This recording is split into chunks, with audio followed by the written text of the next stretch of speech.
ज्या प्रकारे आज अंजली दमानिया यांनी पत्रकारांसमोर एक खेळ मांडला, एक काहीतरी मी अजुब्बा दाखवते असा दाखवण्याचा भास निर्माण करण्याचा प्रयत्न केला केविलवाणी, रोतरंडीला आल्यासारखं त्या काहीतरी दाखवण्याच्या, काहीतरी वेगळं आहे हे दर्शवण्याच्या भानगडीत होत्या.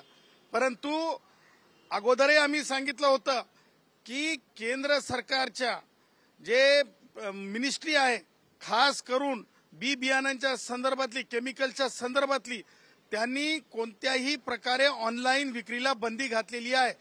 कंपनी इफ्को असो की कोणतीही असो, कोणीही कंपनी जी आहे ऑनलाईन विकू शकत नाही. आणि मागच्या पत्रकार परिषदेमध्ये त्यांनी जे ढोंग सांगितलं होतं की ऑनलाईन अमुक अमुक साईट आहेत, म्हणजे ते काय अमेझॉन, फ्लिपकार्ट वगैरे अबकड काय असतील त्याच्यावर त्यांनी सांगितलं होतं की हे एवढं स्वस्त आहे. आणि त्यांनी सांगितलं की माननीय धनंजय मुंडे साहेब कृषी मंत्री असताना एवढं महागात घेण्यात आलं, म्हणजे बाऊ करून दाखवण्यात आला. आणि तो बाऊ आज त्यांच्याच हातून स्वतः उघडं पाडलं त्यांनी. आज अंजली दमानियांनी ज्यावेळेस ऑनलाईन फोन लावला आणि पत्रकारांना एक नाटक दाखवण्याचा प्रयत्न केला, तर ते नाटक आणि ढोंग त्यांचं उघडं पडलं. आणि त्या समोरच्या व्यक्तीनी, जी ऑनलाईन होती, त्या व्यक्तीनी सांगितलं की हे प्रोडक्ट आम्हाला देता येत नाही. आणि त्यानंतर परत मग मला म्हणायचं नाही कोणालाही उलटा चोर कोतवाल को डाटे, परंतु एक मात्र नक्की मला हे म्हणायचंय की मग जी गोष्ट जर ऑनलाईन स्वतः दमानियाला मिळू शकत नाही, तर माझ्या सामान्य घाम घालणाऱ्या छोट्या कष्टकऱ्यांना, शेतकऱ्यांना, अल्पभूधारक शेतकऱ्यांना कसं मिळेल? हे काय ब्युटी प्रोडक्ट मिळू शकतात ऑनलाईन, परंतु शेतीचे प्रोडक्ट हे कृषी प्रधान देश आहे. अंजली दमानियाबाई, हे लक्षात ठेवायचं.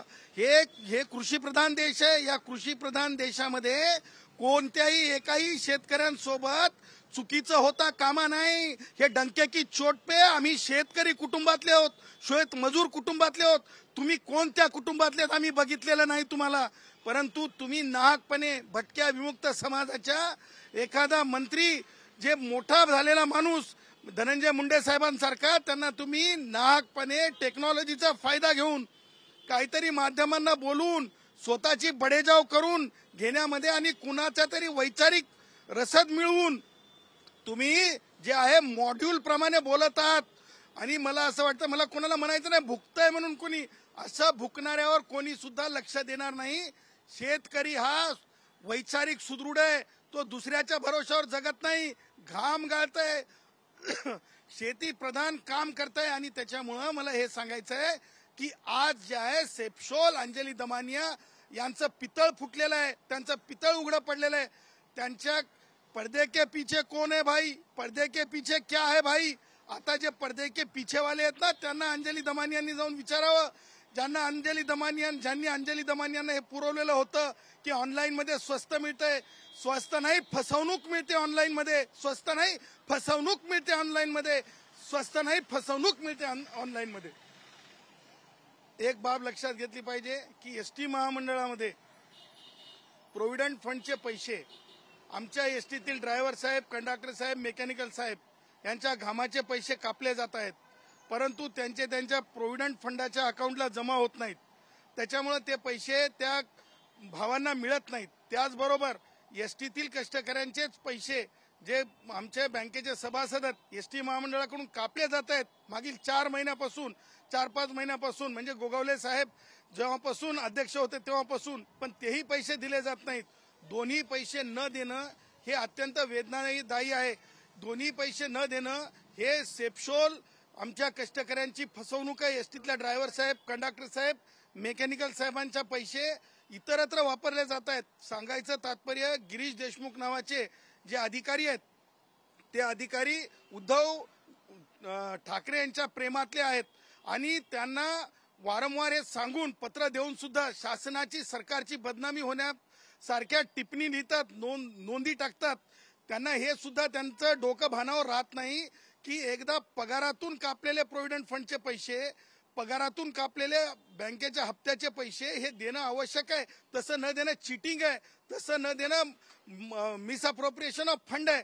परंतु ते दिले जात नाहीत. ही बाब आम्ही माननीय परिवहन मंत्री प्रताप सरनाईक साहेबांना त्यांच्या बंगल्यावर जे एमडी आहेत म्हणजे श्रीमान कुसेकर साहेब यांना घेऊन आम्ही भेटलो, ही गंभीर बाब दाखवली, परंतु गिरीश देशमुखांवर काही परिणाम होत नाही। गिरीश देशमुख हे सरकारची बदनामी आणि त्याचबरोबर कष्टकऱ्यांच्या बाबतीमध्ये कष्टकऱ्यांना कशा प्रकारे जास्तीत जास्त त्रास होईल हे पाहतायत, तेव्हा या गिरीश देशमुख सारख्या अधिकाऱ्यांनी मुळे आज प्रोव्हिडंट फंडाचे पैसे हे लेकराबाळांच्या लग्नासाठी, शिक्षणासाठी, आरोग्यासाठी लागत असतात। त्याचबरोबर बँक कर्ज का देऊ शकत नाही, कारण एसटीतनं 200 कोटी रुपये या गिरीश देशमुखनं कुठं वापरले? प्रोव्हिडंट फंडासारखेच हे काय कॉन्ट्रॅक्टरच्या घशात घातले का? हे घामाचे पैसे रिझर्व्ह बँक विचारतीये, त्याचबरोबर प्रोव्हिडंट फंड विचारतंय, कष्टकरी कुठेही मिळत नाहीत। तेव्हा हे टक्केवारीवाले अधिकारी आहे का? हा याची चौकशी झाली पाहिजे, कारण हा फायनान्स डिपार्टमेंटमधून डेप्युटेशनवर आलेला आहे गिरीश देशमुख, आणि त्यामुळे सरकारने गुन्हा दाखल करून याला अटक करून यांनी पैसे जे आहेत प्रोव्हिडंट फंडाचे इतरत्र वापरता येत नाही, ती चिटिंग आहे। आणि त्याचबरोबर बँकेच्या कष्टकऱ्यांच्या कर्जाचे पैसे सुद्धा इतरत्र वापरता येत नाहीत, ती सुद्धा मिसअप्रोप्रिएशन आणि चिटिंग आहे। त्याच्यामुळे ह्याच्यावर कारवाई झाली पाहिजे, याला अटक झाली पाहिजे अशी आम्ही मागणी करतो। त्याचबरोबर प्रोव्हिडंट फंडाच्या पैशाला जे व्याज मिळत असते सामान्य कामगाराला, त्याचबरोबर रिझर्व्ह बँक जे आहे यांनी कापून घेतलेले पैसे न देण्यामुळे त्याच्यावरही व्याज लावत आहे। या दोन्ही व्याजाचे पैसे गिरीश देशमुख याला अटक करून गिरीश देशमुख जे अकाउंटेबल ऑफिसर आहे त्यांच्याकडून वसूल करण्यात यावे।